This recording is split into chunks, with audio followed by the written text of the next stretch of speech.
Salam, selamat pagi Bapak, Ibu, Saudara semua yang dikasih Tuhan. Ujian tadi mengatakan bahwa aku percaya engkau bekerja, walau belum ku melihat, namun kuasamu sempurna. Dan firman yang ingin saya sampaikan pagi hari ini berbicara demikian Bapak Ibu Saudaraku. Nah, sudah 15 hari ya, kita memasuki tahun 2024. Paling tidak ada tiga eh, hal yang menyikapi di tahun 2024, memasuki 2024. Yang pertama adalah sikap pesimis bahwa akan terjadi perubahan ke arah yang lebih baik. Kemudian yang kedua, sikap yang takut bahwa keadaan justru akan semakin memburuk.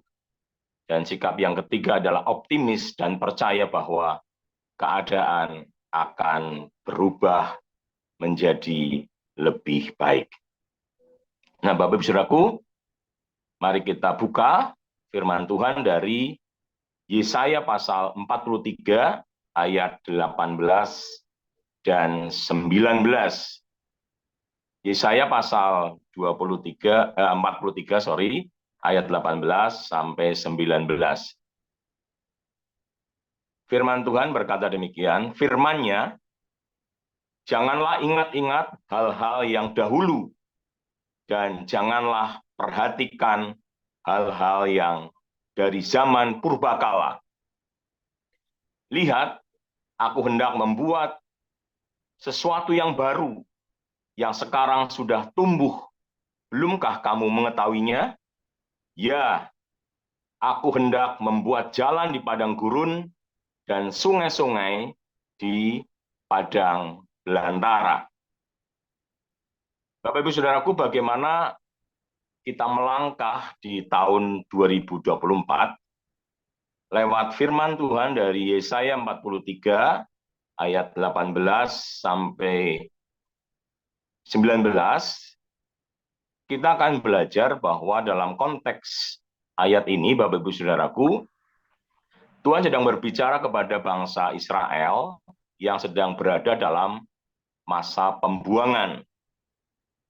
Agar jangan terpaku dengan cara-cara yang Tuhan gunakan dalam menolong nenek moyang mereka, bangsa Israel, dari tanah Mesir, ya, keluar dari tanah Mesir. Mengapa? Dengan terpaku pada paradigma yang lama, orang Israel akan menantikan Tuhan menolong mereka dengan cara-cara yang lama. Sehingga ketika mereka belum melihat hal tersebut terjadi, mereka merasa belum ditolong oleh Tuhan. Ya, mereka merasa belum ditolong oleh Tuhan karena melihat dengan cara pandang yang lama. Bapak Ibu Saudaraku, tentunya eh, semua pernah ditolong Tuhan di masa-masa yang sulit. Ya, di tahun 2023 kita mungkin pernah ditolong Tuhan atau sering ditolong Tuhan di masa-masa yang sulit dengan caranya yang ajaib. Namun ketika kita mengalami masa-masa yang sulit dan menantikan pertolongan Tuhan dalam tahapan berikutnya dari kehidupan kita, jangan sampai kita berpikir bahwa pertolongan Tuhan yang sekarang ini pasti akan datang dengan cara yang sama.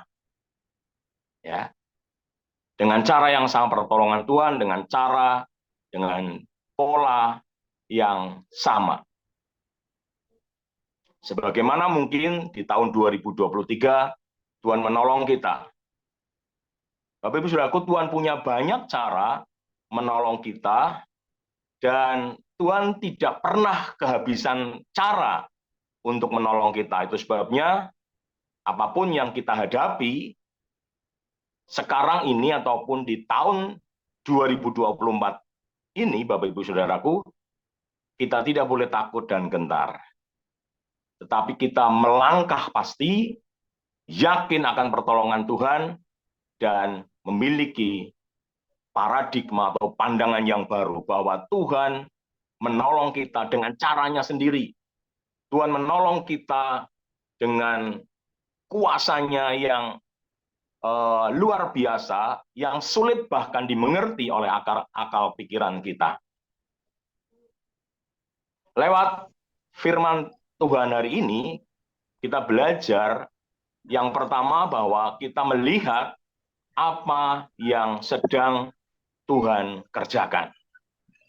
Apa yang sedang Tuhan kerjakan.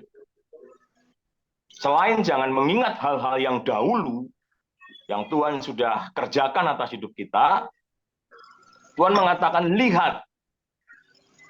Ya, ada kata lihat di sana, lihat.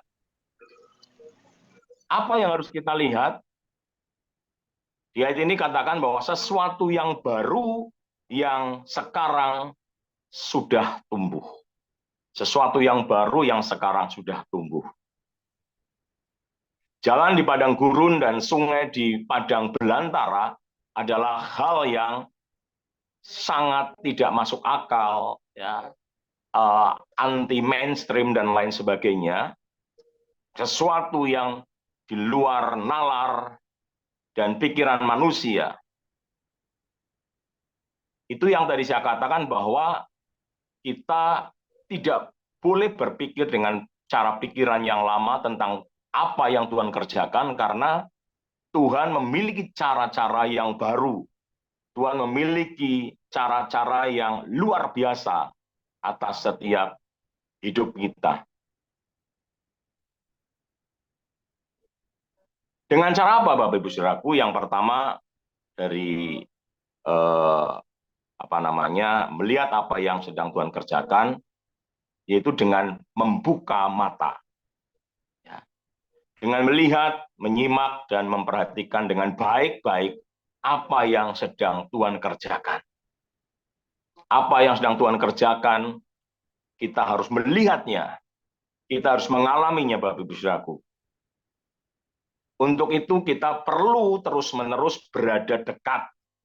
Untuk itu kita terus-menerus membangun hubungan pribadi dengan Tuhan, memiliki keintiman dengannya, seperti seorang anak yang terus-menerus berada di dekat Bapaknya, sambil memperhatikan apa yang Bapaknya sedang kerjakan.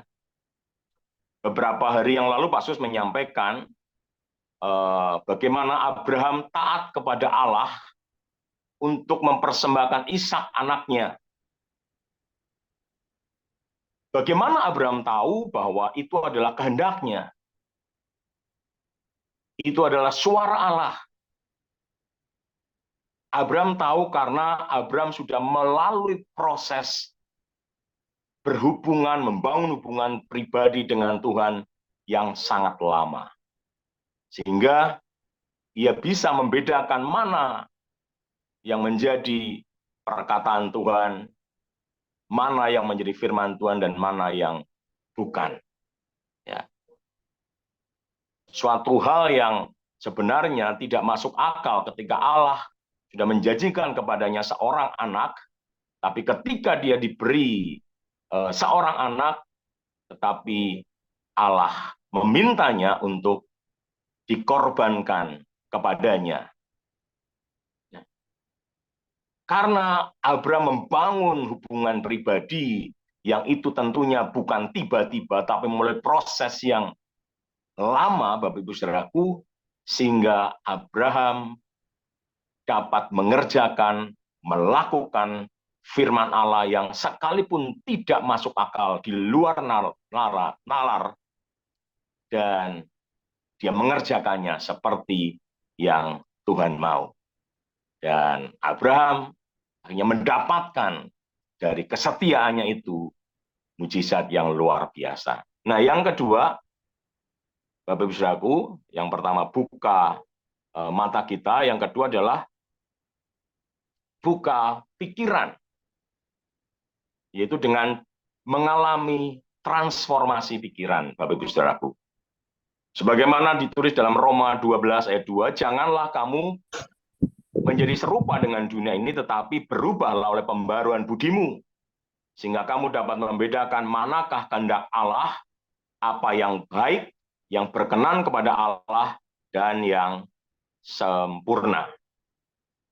Serupa atau mirip saja dikatakan jangan, Bapak Ibu Saudaraku. Dibutuhkan pembaruan akal budi. Dalam bahasa aslinya terjadi perubahan bentuk dari tabiat dosa menjadi tabiat ilahi setelah melewati proses pembentukan di dalam Kristus.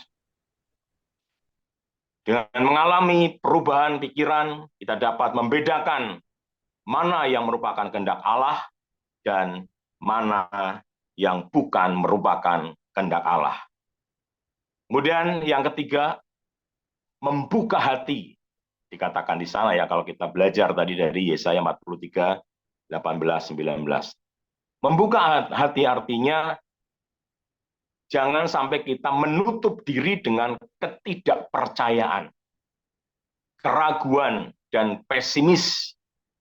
Melainkan kita harus membuka hati kita, percaya dan beriman dengan apa yang Tuhan firmankan dan janjikan.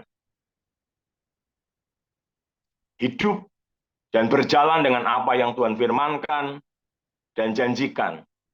Sehingga kita menjadi orang-orang yang optimis menjalani tahun baru ini. Sama seperti Abraham, ketika Allah berfirman untuk menyerahkan Ishak anaknya menjadi korban bakaran. Karena Abraham tahu itu adalah firman-Nya, maka ia melakukan seperti yang difirmankannya. Sekalipun menurut pikiran manusia itu tidak masuk akal. Tetapi ketika dia melakukannya, bahkan ketika Ishak anaknya bertanya, mana korban itu? Abraham berani berkata, Allah lah yang menyediakan. Dan dia tidak berhenti sampai di situ. Dia melakukan apa yang Tuhan mau dia lakukan. Ketika dia mengangkat pisau dan mau mengorbankan anaknya, malaikat Tuhan menghentikannya dan berkata bahwa engkau mentaati apa yang Tuhan mau. Kemudian melihat di belakangnya ada seekor domba dan itu dipersembahkan menggantikan Ishak. Jadi Bapak Ibu Saudaraku, ketaatan melakukan firman Tuhan ada mujizat yang terjadi.